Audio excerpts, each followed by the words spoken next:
بھارتی نوجوانوں کی تحریک زور پکڑ گئی، ملک کے اندر اور باہر شدید احتجاج۔ نام نہاد جمہوریت کا چہرہ اشکار بھارتی پولیس نے احتجاج کرنے والے نوجوانوں کو شدید تشدد اور گولیوں کا نشانہ بنایا۔ مودی کی سفاکیت اور تعلیمی نظام میں موجودہ بے ضابطگیوں پر نوجوانوں کا مودی اور بھارتی وزیر تعلیم سے استعفے کا مطالبہ۔ کاکروچ جنتا پارٹی کے بانی ابھجیت دپکے نے احتجاج جاری رکھنے کا اعلان کرتے ہوئے کہا کہ معصوم بچوں اور خواتین پر دہلی پولیس کی بربریت شرمناک ہے۔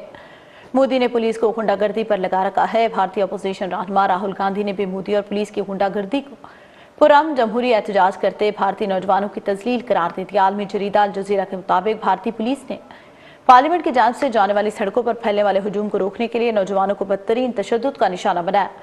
نیو یارک ٹائمز کا کہنا ہے احتجاج میں شامل 60 سے زیادہ افراد کو گرفتار، جبکہ دہلی کے 2 اسپتالوں میں 100 سے زائد زخمی افراد کو لایا گیا۔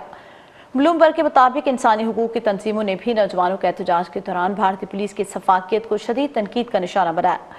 کاکروچ جنتا پارٹی کے احتجاج میں پولیس کی بربریت نے بیرون ملک مقیم بھارتی نوجوانوں کو بھی مشتعل کر دیا۔ برطانیہ کے شہر مانچسٹر اور لندن میں بھارتی ہائی کمیشن کے سامنے مظاہرین نے مودی کے ظالمانہ اقدامات کے خلاف شدید نعرے بازی کی۔ امتحانی اسکینڈل سے شروع ہونے والا بھارتی نوجوانوں کا احتجاج مودی کے آمرانہ نظام کے خلاف ایک منظم تحریک کی شکل اختیار کر چکا ہے۔